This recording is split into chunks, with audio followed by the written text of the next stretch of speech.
Hey everybody, today I am going to go over 3 ways to avoid needle breakage. So if you have a lot of needles that are breaking while you're working, hopefully these 3 tips will definitely help you out. And if you don't have that happening, this is a great way to avoid it from happening in the future. So welcome back to my channel. This is Kathy with More Fun with Felt, and let's get started.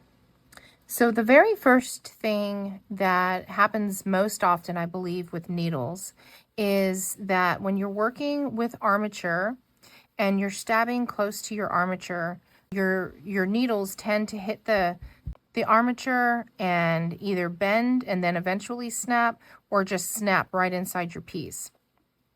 This happens a lot when you're working and you have to get really in there and super close to the armature. So my trick for this is throwaway needles. So I have one holder that I have marked armature, and it's not anything special that I bought from the store or anything like that. It's just a needle that I designated to be my armature needle. I use throwaway needles that I don't care about, and Murphy's Law basically states that if I don't care about it and I use it, I'm not going to break it. But if I care about it, I'm going to break it. So anyway, so I use this one armature needle, and it can be basically, it could be any, I could put any old needle in it, any gauge. So if I needed a finer one, if I needed to work finely around this, I could put a 40 or a 42 in this that's older, that I don't care too much about. This one happens to be a 38, or I could even put a 32 or 36 in there. So designate one needle holder just to go around armature. So every time you have to work around the armature, just see how I'm hitting it right there. If this needle breaks, I don't care. It's old, I don't care about it. I haven't, I spent a lot of money on it a long time ago, but right now I have newer needles, and I'm going to use this to like stab around that and get my sculpting done without worrying about breaking the needle. And somehow, when I do it this way, I don't really even break my armature needles. I think it's because, I don't know, like for some reason, my armature needles don't break. So that's a trick.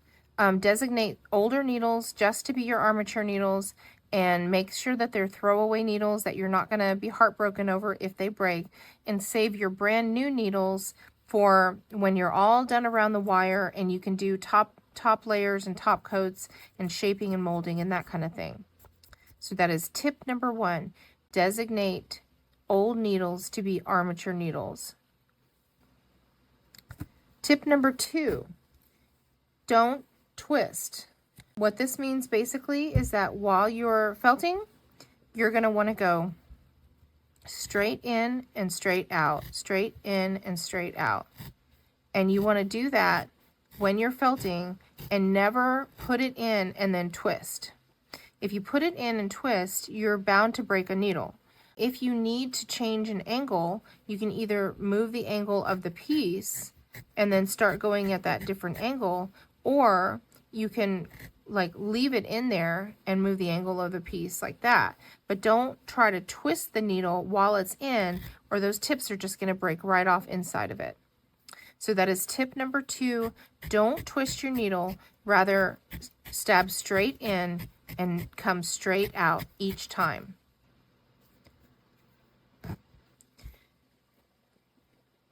Tip number 3, transporting your needles safely.